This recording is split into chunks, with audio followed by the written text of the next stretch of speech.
Hey everyone, so for today's tidbit, I was going to drop some knowledge on you because I hear this term being misused all the time, and I used to misuse it all the time, and when my husband explained it to me, I was like, oh, that kind of makes sense, but how would you ever know unless someone told you, right? So the term blood is thicker than water is actually used in the reverse of what it actually means. People use it meaning, oh, my family's closer, so I'm going to stick with my family.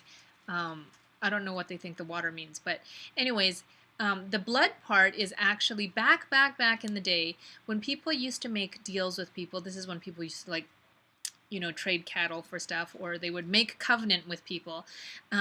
When they're making a deal with someone, what they would do is they would gather a bunch of animals and they would actually cut the animal in half and then split the halves so that there's kind of an aisle between the two animals, and then there would be an aisle of blood.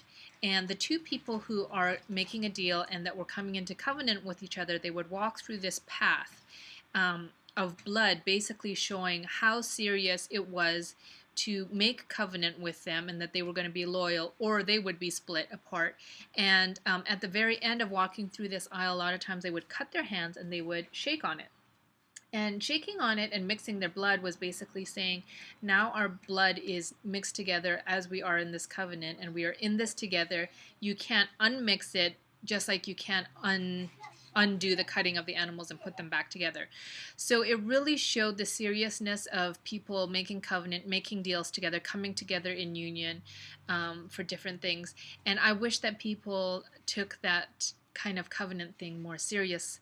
And then the water part of it is actually the birth of water. Before you have a baby, your water breaks, and that is the water. And so basically they're saying that siblings go through that same process of, the water breaking and coming through the birth canal, which would make them family. So basically when people say blood is thicker than water, it means I'm going to keep the covenants I made, even if that means foregoing my family or foregoing, what is naturally, what naturally would be my loyalty. So anyways, that is what blood is thicker than water means.